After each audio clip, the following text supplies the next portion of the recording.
இரட்டை இலை சின்னம் தொடர்பாக தேர்தல் ஆணையத்தில் பன்னீர்செல்வம் அணி தரப்பு வாதம் நிறைவடைந்துள்ளது. தற்பொழுது சசிகலா தரப்பு வழக்கறிஞர்கள் தங்களது வாதத்தை தொடங்கியுள்ளனர். இதுகுறித்து எமது செய்தியாளர் அரவிந்திடம் கேட்கலாம். அரவிந்த், பன்னீர்செல்வம் தரப்பு என்னென்ன வாதங்களை முன்வைத்தனர்? இது குறித்து சொல்லுங்க. தற்பொழுது சசிகலா தரப்பு வாதத்தை தொடங்கிவிட்டார்களா?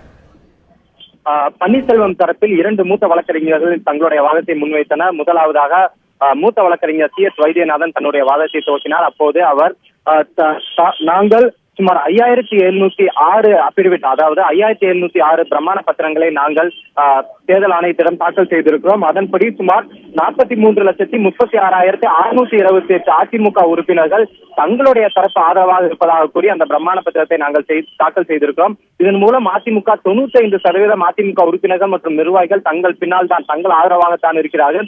எனவே நாங்கள் தான் உண்மையான அதிமுக என்று தன்னுடைய வாதத்தை முன்வைத்திருந்தார். அதே போல அதனை தொடர்ந்து மற்றொரு மூத்த வழக்கறிஞர், அதாவது பன்னீர்செல்வம் தரப்பிலே 2 மூத்த வழக்கறிஞர்கள் வாதாடினார்கள். முதலாவது CS வைத்தியநாதன், இரண்டாவதாக மூத்த வழக்கறிஞர், அவர் தரப்பில் ஆஜராக இருந்த மூத்த வழக்கறிஞர் குரு கிருஷ்ணகுமார் தன்னுடைய வாதத்தை முன்வைத்தார். அவர் தன்னுடைய வாதத்தில் அதிமுகவின் ஹைரார்கி படி, அதாவது அதிமுகவின் நிர்வாகி பட்டியலை ஜெயலலிதா உயிரோடு இருந்த போது 2014ஆம் ஆண்டு அதிமுகவின் உட்கட்சி தேர்தல் நடத்தப்பட்டு அந்த நிர்வாகிகளின் பட்டியலானது இந்திய தலைமை தேர்தல் ஆணையத்திற்கு அனுப்பி வைக்கப்பட்டிருந்தது. அந்த பட்டியலை முன்னின்று அந்த பட்டியலை காண்பித்து அவர் தன்னுடைய வாதத்தை முன்வைத்தார். அதன்படி ஜெயலலிதா முதலாவதாக இடத்திலும் இரண்டாவது இடத்தில் அதிமுகவின் அவைத் தலைவராக மதுசூதனன் 2வது இடத்தில் இருந்தார். எனவே தற்போது ஜெயலலிதா மறைந்து விட்டதால் 2வது மூத்த நிர்வாகியாக அதிமுகவின் 2வது மூத்த நிர்வாகி மதுசூதன் என்பவரே ஆகும். அவர் தற்போது எங்கள் அணியில் இருக்கிறார். அவர்தான் RK நகரின் வேட்பாளராகவும் இருக்கிறார். எனவே ஜெயலலிதாவின் மறைவையொட்டி அவர்தான் அடுத்த இரட்டை இலை சின்னத்தை உரிமை கொள்வதற்கு அவருக்கு தான் அதிக உரிமை உள்ளது.